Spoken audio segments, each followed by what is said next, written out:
verdadeiro adorador.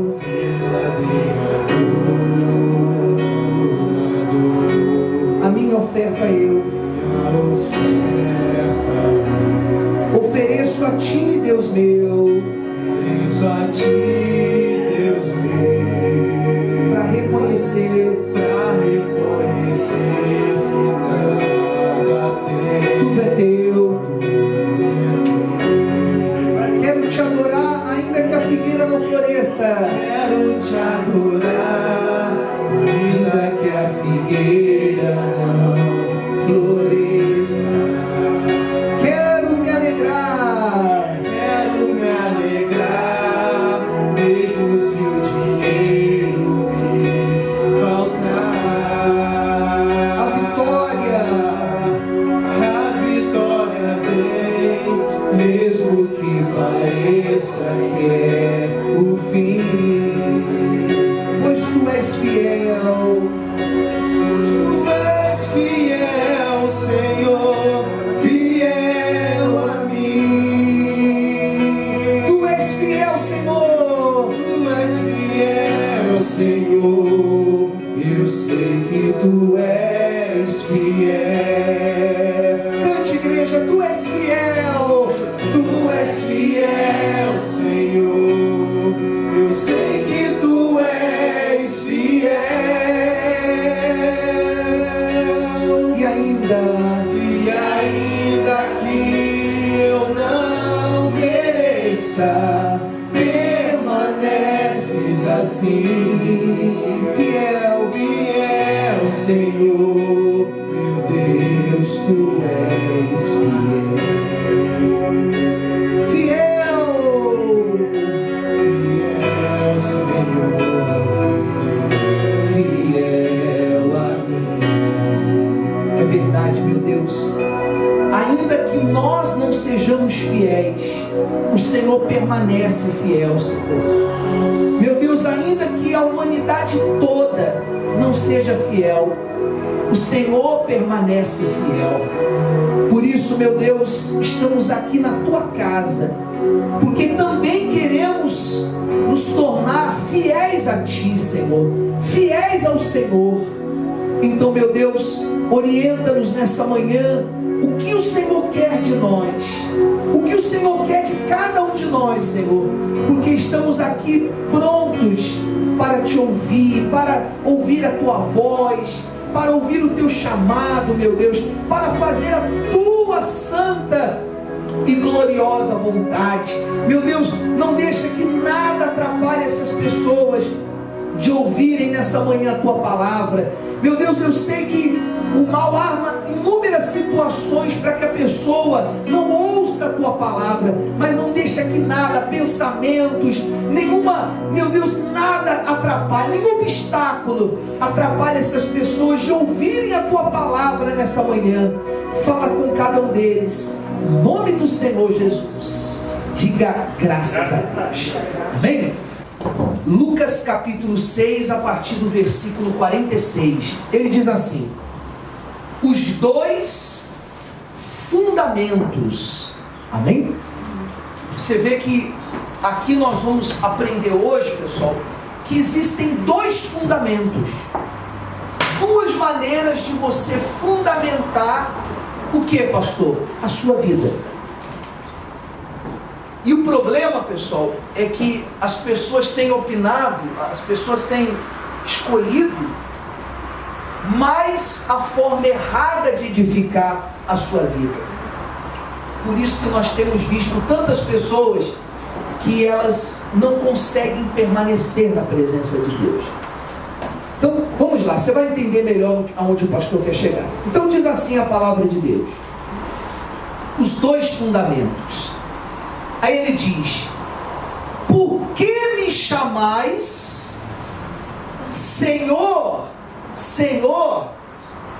E o que diz aí, gente? E não fazeis o que eu vos mando. Qual tem sido o problema de muitas pessoas? Se elas estão chamando Senhor, Senhor, então aqui ele não está se dirigindo a quem, pessoal? Aqueles que estão lá fora, que não buscam Ele. Essa palavra aqui, pessoal, é para nós. É para as pessoas que estão dentro da igreja. Aquelas que chamam Ele de quê? De Senhor. Aquelas pessoas que chegam até a presença dEle e dizem: Senhor, Senhor. Senhor, eu preciso da minha cura. Senhor, eu preciso da prosperidade. Senhor, eu preciso da mudança do meu casamento. Senhor, eu preciso da transformação na minha vida econômica, na minha saúde. Só que Ele diz aqui: tudo bem, meus filhos, mas por que vocês me chamam Senhor, Senhor, e não têm feito o que eu tenho mandado? Presta muita atenção, pessoal. Por que vocês têm me chamado de Senhor e não têm obedecido a minha palavra? Porque, gente, ainda que determinadas coisas o pastor não pregue, mas Deus fala individualmente com cada um de nós, ou não fala? Fala ou não fala? Às vezes o pastor está pregando aqui uma coisa e Deus aí com você está falando uma outra. Por exemplo, já houve dias de eu fazer uma pregação e a pessoa no final da reunião fala: pastor, o senhor falou tudo comigo. Aí a pessoa diz: olha, Deus me falou para eu fazer isso. Eu falei: mas eu não preguei isso. Mas era Deus o que, gente? Falando. Então Deus fala individualmente. Por exemplo, nesse momento Ele está tentando falar com você. Nesse momento Ele está falando ao seu coração. E Ele está dizendo para você: meu filho, se você me chama de Senhor, então passe a fazer o que eu mando. Porque o que Deus pedir para fazermos, pessoal, você pode ter certeza, vai ser para um bem muito maior na sua vida. Amém? Quando Deus fala com a gente, é porque Ele quer fazer algo muito grande na nossa vida. E quando eu falo grande, eu não me refiro só à vida econômica, não. Mas quando eu falo grande, é uma grande mudança familiar. É um grande testemunho na sua saúde. É um grande testemunho na sua vida sentimental. É um grande testemunho em todas as áreas da sua vida. Mas o segredo é o quê? Fazer o que Ele manda. Vamos lá. Continuando, você vai entender mais no decorrer da palavra. Ele diz assim: todo aquele que vem a mim, e ouve as minhas palavras, e o que, gente? E as pratica, eu vos mostrarei a quem é semelhante. Então, a primeira pessoa nós vamos falar é aquela que vem a Ele, ouve e faz o quê? E pratica. Ou seja, realmente obedece a palavra de Deus. É aquela pessoa, gente, que o que é falado, e não é só porque o pastor falou, não, ela vai lá e faz o quê? E confere na Bíblia. Você não deve fazer tudo que eu falo, não, pessoal. Você deve fazer o que eu falo, mas o que está na Bíblia. Você deve conferir. Porque a partir do momento que a pessoa começa a fazer só o que é falado aqui na frente, mas ela não confere, ela acaba se tornando religiosa. Então eu tenho que ver se o que o pastor está falando. Você pode ter certeza, o que nós falarmos aqui vai estar na Bíblia, mas eu estou falando para, amém, gente? Para você realmente conferir. Então, se eu começo a obedecer, não está escrito aqui que eu não devo, um exemplo, mentir. Está escrito aqui que eu não devo guardar sentimento contra nenhuma pessoa. Não estou dizendo que às vezes você não possa ficar irado. Irado até Jesus ficou, quando ele chegou lá no templo, e estava lá um monte de gente vendendo, fazendo comércio da palavra de Deus. Chegou revoltado, chicoteando todo mundo. Mas acabou ali, acabou aquela ira, aquilo ali não ficou dentro dele. Então, ele vai pedindo para nós fazermos determinadas coisas. E eu tenho que ter disposição para fazer o quê? Obedecer toda a palavra de Deus. Está escrito que eu tenho que ter bons olhos, então eu vou lutar para ter bons olhos. Ainda que às vezes, pessoal, às vezes a gente tenha que repreender a nós mesmos, ou você não vai repreender as pessoas, mas repreender o que muitas pessoas falam com você. Não é que você vai sair repreendendo ninguém não, pessoal. Mas muitas vezes a gente tem que deixar entrar no ouvido, sai no outro. Se a gente se alimentar do que muitas pessoas falam, nós estamos perdidos. Igual ontem eu fui comprar um negócio para a igreja, aí uma pessoa, rapaz, você não vai achar que não. Aí depois eu voltei de novo, nossa, aqui você não vai achar. Encontrei. Amém, pessoal? Mas você vê, tem gente que tem aquela palavra negativa, você não vai conseguir, não vai dar certo, você não vai vencer. Não é assim, pessoal? E se você se alimentar daquilo, aquilo ali te derruba. Você abaixa a cabeça e vai embora. Eu dei um exemplo simples, mas outros exemplos. Não luta por fulano, porque fulano não tem mais jeito. Não é assim? Não luta por essa área não, isso aí já não tem mais jeito. Pessoal, até para a morte tem jeito. Dizem que não tem jeito nem para a morte, né? Mas se o Senhor Jesus ressuscitou os mortos, depois de 4 dias ainda, o nosso Deus é fiel, pessoal. Amém, gente? Então vamos lá, continuando. Aí ele diz assim, olha só: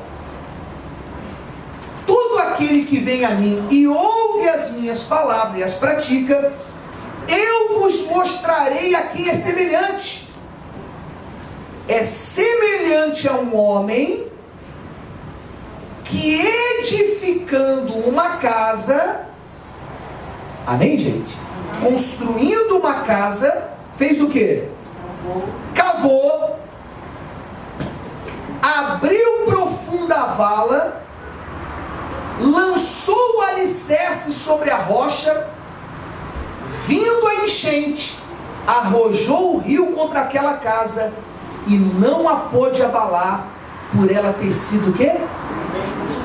Então aquele que ouve a palavra de Deus e pratica, é semelhante àquela pessoa que faz o quê, gente? Primeiro, edifica uma casa. O que ele está querendo dizer? Que a vida de uma pessoa não é brincadeira, gente. A sua vida não vai mudar num passe de mágica. Uma construção não acontece num passe de mágica. Como que acontece uma construção? Você tem que atender o tempo certo de determinada coisa que você faz. Não é assim? Por exemplo, você tem que ir lá e primeiro cavar para achar rocha. Então ele está dizendo aqui, ele foi lá e fez o quê? Cavou e abriu profunda vala. Primeira coisa que ele fez, ele foi cavar. Sabe o que é esse cavar para nós? É buscar. É você não se contentar só com o que a gente faz aqui na igreja. Eu me lembro que quando eu entrei na igreja, pessoal, o pastor pregava isso. O que eu fazia? Eu chegava em casa, antes de dormir, eu ainda ia lá, orava, lia a Bíblia, acordava na madrugada. Por quê? Porque eu queria conhecer realmente a Deus. Eu não me limitava apenas às coisas que aconteciam apenas dentro da igreja. Amém, gente? Às vezes chegava domingo, eu ia na reunião da manhã, já ficava para uma reunião que tinha tarde, já ficava para reunião. Claro, solteiro, dava para fazer isso. Mas, ou seja, eu estava cavando. E você deve cavar também. Amém, gente? Você deve cavar. Cavar o quê? É você buscar, é você... E se ela quer que a vida dela seja edificada numa rocha, primeira coisa, ela tem que cavar, ela tem que buscar. Amém? Vamos lá, continuando. Cavou, fez o que mais? Abriu profunda vala. Ou seja, além de cavar, ele fez o que mais? Ele se aprofundou. Amém, gente? Se aprofundou, ou seja, ele mergulhou na presença de Deus. E é o que você tem que fazer. Preste atenção com o pastor, pessoal. É o que você tem que fazer. Você tem que mergulhar na presença de Deus. Que eu posso dizer uma coisa, pessoal? Deus é ilimitado. Mais próximo também você vai estar da vitória que Ele tem para te dar. Diga graças a Deus. Amém, pessoal? É semelhante a um homem que, edificando uma casa, cavou, abriu profunda vala e lançou o alicerce sobre essa rocha. Ou seja, lançou todo o seu coração, porque o alicerce da nossa vida é onde está o nosso coração. Aonde está o nosso coração. Você vê que às vezes a pessoa lança o alicerce, pessoal, o coração dela em cima de sentimentos. O que acaba acontecendo? Os sentimentos enganam ela e jogam ela para baixo. Sim ou não? Se ela coloca o coração dela em outras coisas, então o que acaba acontecendo, gente? Se não é em Deus, ela acaba se decepcionando. Quantas pessoas se alicerçaram em outras coisas e acabaram se decepcionando? Porque o homem nos decepciona, sim ou não, gente? O homem nos decepciona, o ser humano nos decepciona. Só tem um que não vai te decepcionar, quem é? Que é Deus. Amém? Por isso que eu tenho que lançar o meu alicerce em cima dele. E eu posso dizer uma coisa para você? Sem medo. Gente, lance o seu alicerce na mão de Deus. Ah, mas está demorando a minha bênção. Vai acontecer quando você menos espera. O problema é que às vezes a gente fica dividido. A gente fica dividido entre lançar a nossa vida realmente na mão de Deus e a gente fica ansioso por determinadas coisas que vão acontecer, e a gente deixa aquelas coisas nos abalarem, pessoal. Sendo que na verdade, a gente não sabe o tempo certo de acontecer o que nós queremos. Ou você sabe? Hein, pessoal? Você não sabe o tempo certo do que vai acontecer aquilo que você quer. Às vezes pode levar uma semana, pode levar um mês. Ah, pastor, mas se for assim eu não quero a presença de Deus. Mas com a presença de Deus você tem a garantia de que vai. Ajuda o pastor aí, pessoal. Que vai acontecer. A diferença de alicerçarmos a nossa vida em outras coisas é o seguinte: ela pode até acontecer, mas depois o quê? Depois cai. Eu vou dar um exemplo para você. Há uns 2 anos atrás, a gente ligava os noticiários ou a rádio e vinha aquelas notícias: estão nascendo no Brasil não sei quantos milionários. Vocês lembram disso, você? Não sei quantos milionários. Olha, a classe C está virando B e a classe B está virando A.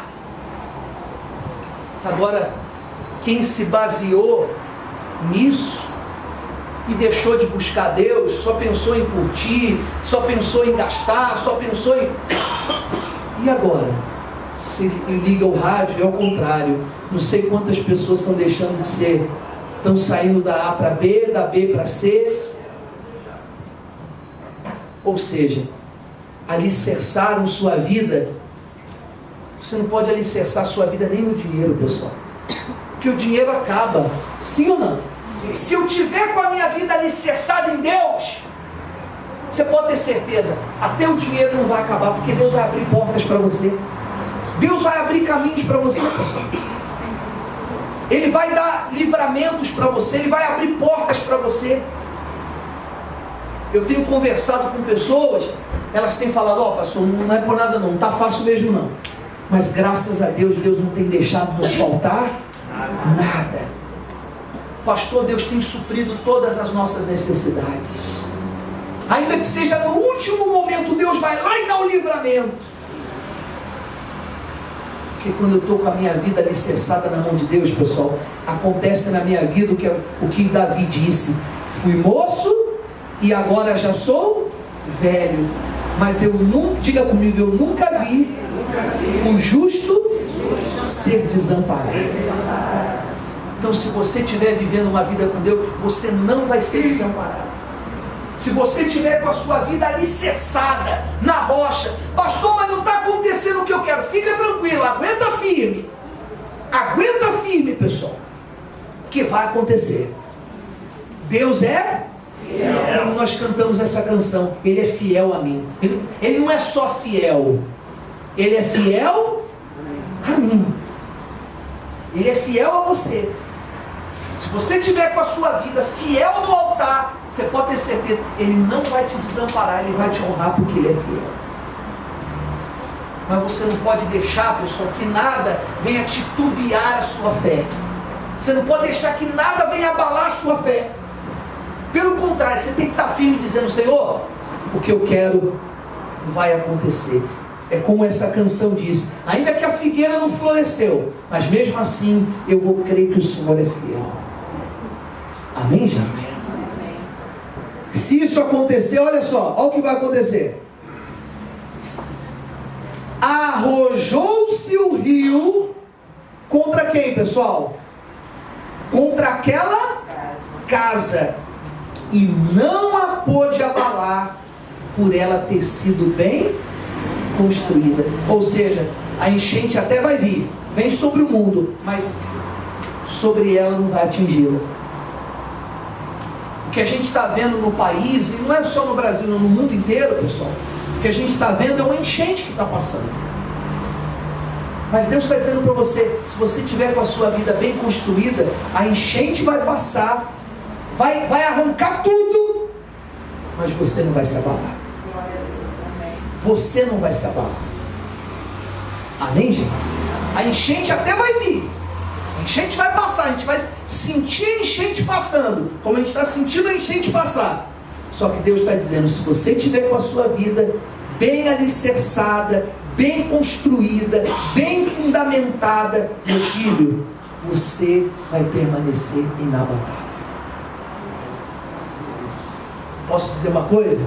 É aí que nós vamos mostrar a diferença, como diz lá em Malaquias. Aí então vereis a diferença entre o justo e o perverso, entre o que serve a Deus e o que não serve. Não foi o que aconteceu lá no Egito? A praga vinha sobre todos, mas não atingia o povo de Israel. É o que vai acontecer com você. A praga está chegando na vida de muitas pessoas, mas na vida daqueles que são de Deus não vai tocar, pessoal. Não vai tocar, porque nós somos fiéis a Ele, e Ele é fiel a mim. Amém? A nós. Vamos lá no versículo 49. Mas o que ouve e não pratica, até ouve. Cuidado, pessoal, porque ele está dizendo aqui é aquele que ouve, ou seja, é aquele que vem à igreja e faz o quê? Senta, assiste a reunião, ouve o que o pastor fala, ouve o que o homem de Deus fala, só que não pratica, não faz o que Deus manda. Às vezes se deixa abalar por determinadas coisas que acontecem, se deixa abalar por tentações, se deixa abalar por lutas, se deixa abalar por tantas coisas, pessoal. A gente não pode se deixar abalar por... Você viu que uma coisa está te abalando, gente, foge.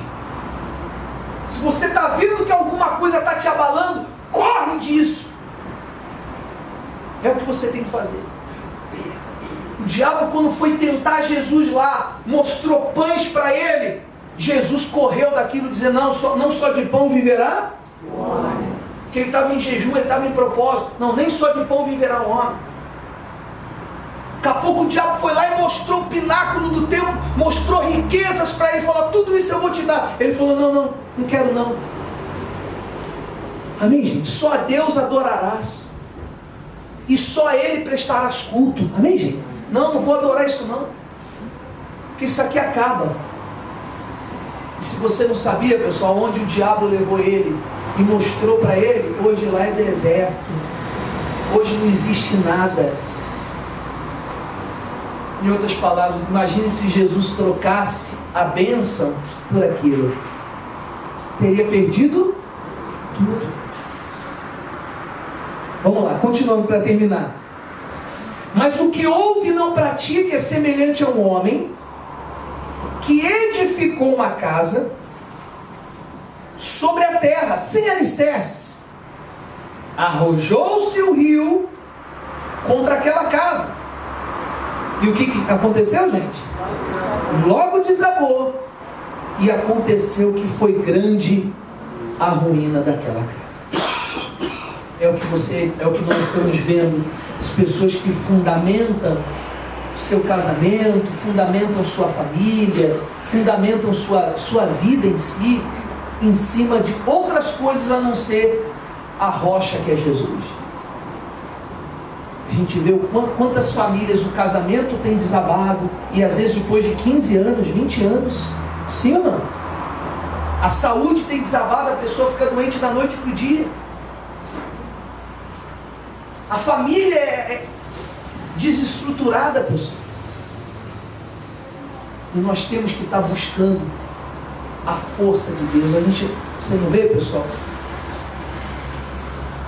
Imagine a dor das famílias. A gente tem que até orar por eles, das pessoas que perderam lá no avião. A dor do Alckmin, que perdeu o filho. Você vê que está em todas as classes. Não adianta a pessoa falar, eu sou presidente da República. Se não tiver com a vida alicerçada, pode atingir também. Por isso que a gente tem que estar buscando, pessoal, para Deus colocar uma redoma de vidro sobre nós, blindar a nossa vida. Amém? Porque pode ter dinheiro, pode ser do mais alto escalão. Se não buscar, se não alicerçar a vida, o mal vai encontrar um jeito de ir lá e tocar, pessoal. E a vida da pessoa desaba. Agora, se eu tiver com a minha vida alicerçada, você pode ter certeza, os anjos de Deus vão guardar a sua vida de tal maneira, pessoal, que você diga comigo, eu não serei abalado por nada. Nada na sua vida vai te abalar, porque Deus é fiel. Ele é fiel à sua palavra e é fiel a você. Amém, gente? Então, eu quero fazer uma oração agora para você que diz, pastor, eu quero fundamentar a minha vida na palavra de Deus, na palavra do meu Senhor. Eu vou passar a fundamentar toda a minha vida nele, porque eu sei que